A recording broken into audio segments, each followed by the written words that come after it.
사랑하는 성도 여러분, 반갑습니다. 고대 근동에 닥친 세계적 기근은 당시 모든 사람들에게 가혹한 시련이었습니다. 야곱의 가족들에게도 이 시련은 예외 없이 찾아왔지요. 그러나 이 시련이 또한 요셉이 형제들과 헤어진 형제들과 만날 수 있는 기회가 되었습니다. 요셉은 대기근의 재앙으로부터 구할 하나님의 예비된 사람이었죠. 그러나 야곱의 가족들은 자신들이 극복해야 될 일이 이 대기근 속의 굶주림만이 아니었습니다. 야곱의 가족이 가정답게 회복되어야 할 문제를 안고 있었죠. 그들의 가족은 갈라지고 찢어진 채 그 고통과 문제를 안고 살아가는 엮이는 가정, 파괴된 가정이었죠. 양식을 구하러 온 요셉의 형제들의 이야기는 이제 이 파괴된 가정, 파괴된 형제 관계가 어떻게 회복되고 발전될 것인가의 관심으로 전환됩니다.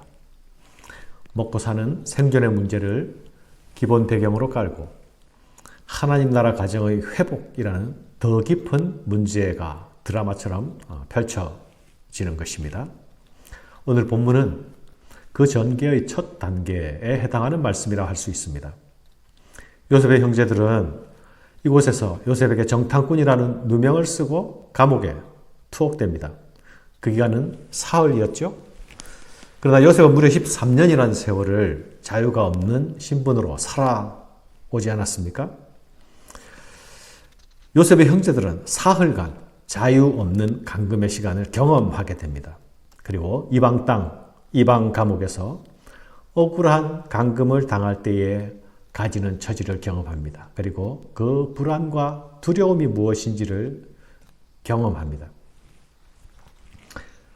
요셉의 형제들이 당하는 고난은 형제들을 시험하고 있는 요셉의 의도 가운데서 일어나고 있는 일이었지요. 사흘 후에 요셉은 이런 제안을 합니다. 너희들 중 한 사람만 남고 나머지는 곡식을 가지고 고향으로 가되 막내 베냐민을 반드시 데려오라는 것입니다. 그런데 형제들은 이 요셉의 제안을 받아들이지 않을 수가 없습니다. 왜냐하면 모든 사람이 감옥에 그대로 있는 그거보다는 한 사람이 있는 것이 낫습니다. 게다가 그들은 지금 양식을 구하러 오지 않았습니까? 고향에 있는 가족들은 시급하게 양식이 필요합니다. 요셉도 이 사실을 알고 있습니다. 그래서 이들을 빨리 돌아가게 하려는 것입니다. 그러나 요셉은 동시에 무엇보다도 동생 베냐민의 안녕이 궁금합니다. 혹시 형들이 자기에게 했던 것처럼 동생 베냐민을 해코지하지는 않았을까 하는 염려를 떨치지 못했을 것입니다. 왜냐하면 베냐민 역시 야곱이 사랑하는 라헬의 아들이었기 때문입니다. 자기들 중 한 사람이 옥에 갇혀야만 나머지 사람들이 돌아갈 수 있다는 이 제안은 결코 타협 가능한 제안이 아니죠. 받아들이지 않으면 모두 갇혀 있어야 됩니다. 그러나 그 제안을 받아들이자면 또한 그들 중 누군가 한 사람이 대표로 옥살이를 해야 합니다. 이런 난처한 상황에 직면하게 되자 요셉의 형제들은 누구라 할 것 없이 동시에 모두 함께 과거의 기억을 떠올립니다. 무엇입니까? 범죄의 기억이죠. 그들은 서로의 가슴에 깊이 묻어두고 있던 어두운 기억이 있었습니다. 드러내어 말하기에는 너무 부끄럽고 추한 기억입니다. 요셉의 형제들은 이 범죄에 모두 공범자들이었습니다. 요셉은 이 일로 인해서 13년의 세월을 고난과 인내의 세월을 살았습니다. 요셉에게는 자유인이 되고 총리가 되었다고 그때의 기억, 그때의 상처가 치유되는 것은 아니었죠. 요셉의 형들도 이 일이 그날 이후로 자신들의 영혼을 어둠 가운데로 몰아 넣었을 것입니다. 이 일을 생각할 때마다 그들의 영혼은 깊이 땅속으로 무겁게 추락했을 것입니다. 이 사건은 무거운 쇳덩어리와 같이 그들을 묶고 아래로 떨어뜨리는 힘으로 작용했을 것입니다. 특별히 아버지 야곱을 대할 때마다 이들 가슴에는 예리한 바늘에 찔리는 것 같은 고통이 있었을 것입니다. 왜냐하면 거짓말로 거할 수밖에 없었던 그 사실로 인해서 이 형제들은 아버지 앞에서 투명하고 정상적이고 솔직한 관계로 개선될 여지가 전혀 없었던 것이죠. 그들의 범죄, 그들의 행동은 형제 관계를 파괴했고 부자 관계를 파괴했고 가족 관계를 파괴했습니다. 그런데 이들이 자신들 앞에 닥친 위기의 순간에 모두 함께 이 범죄의 기억을 떠올립니다. 21절 말씀입니다. 그들이 서로 말하되 우리가 아우의 일로 말미암아 범죄하였도다. 그가 우리가 애걸할 때에 그 마음의 괴로움을 보고도 듣지 아니하였으므로 이 괴로움이 우리에게 임하도다.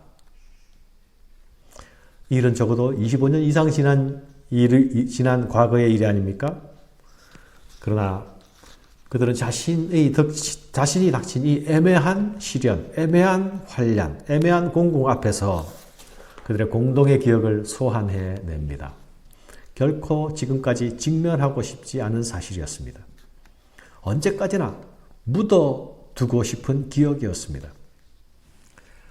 그날 이후로 그 범죄가 언제나 자신들을 무겁게 하고 사슬처럼 얽매였지만 그럴수록 더 외면하고 무시했습니다. 그러나 자신들이 피할 수 없는 이런 상황에 직면하게 되자 그들은 모두 함께 입을 벌려 말합니다. 우리가 아우의 일로 말미암아 범죄하였도다.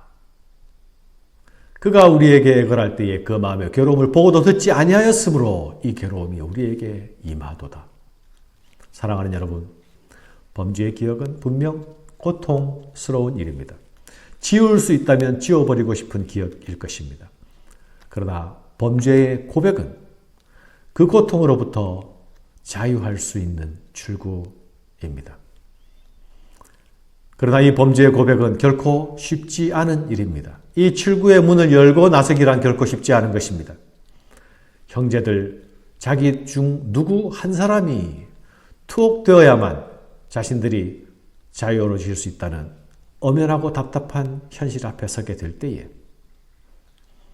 이들은 비로소 입 밖으로 자신들의 범죄를 시인합니다. 그때 그 일로 말미암아 우리가 지금 이 일을 당하고 있구나. 회상을 통한 성찰이 일어나게 되는 것이죠. 사랑하는 여러분, 범죄의 시인은 회상을 통한 성찰은 회복의 출발입니다. 그들에게 은밀한 공동의 범죄가 있었습니다. 감추고 드러내지 않았습니다. 그렇지만 그들 모두가 이 범죄로 지옥 같은 고통 가운데로 떨어졌습니다. 그러나 이제 이 공동의 범죄자들이 입을 열고 공동의 고백을 합니다. 이것은 이들 가족이 회복되는 긴 과정 속의 첫 단추가 될 것입니다. 요셉은 형제들의 이 말을 듣자 밖으로 나가서 울고 다시 들어오지요. 요셉은 통역을 세워서 소통하면서 그들의 말을 알아듣지 못하는 채 하지 않았습니까? 요셉이 그들의 말을 못 알아듣는 줄 알고 그들은 요셉을 면전에 두고 그들끼리 말을 했고 그 가운데 그들의 범죄의 고백이 있었습니다. 요셉의 울음은 무엇 때문입니까? 적어도 요셉의 기억 속에서 형들의 모습은 요셉의 기억 속에 25년 이상 차지하고 있던 형들의 그림은 형님 제발 살려주세요. 애걸하고 간청하는 자신을 냉정하게 외면하던 그 형들의 모습이 아니었습니까? 그러나 그들은 이제 우리가 범죄하였다 라고 하는 잘못의 시인을 듣게 되는 것입니다.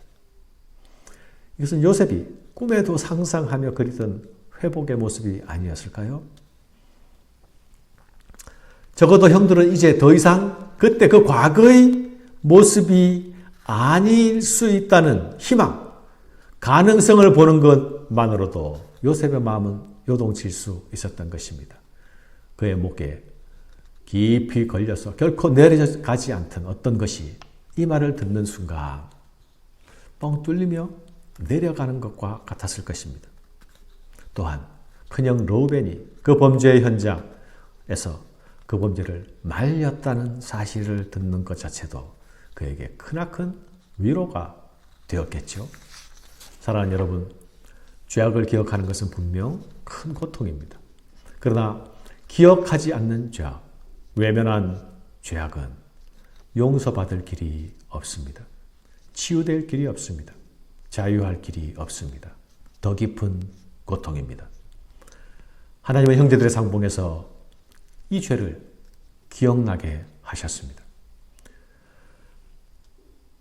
죄를 기억나게 하시는 것은 야곱의 가정을 회복시키기 위한 하나님의 은혜입니다. 이 은혜는 고통스러운 회상으로 시작됩니다. 감사합니다.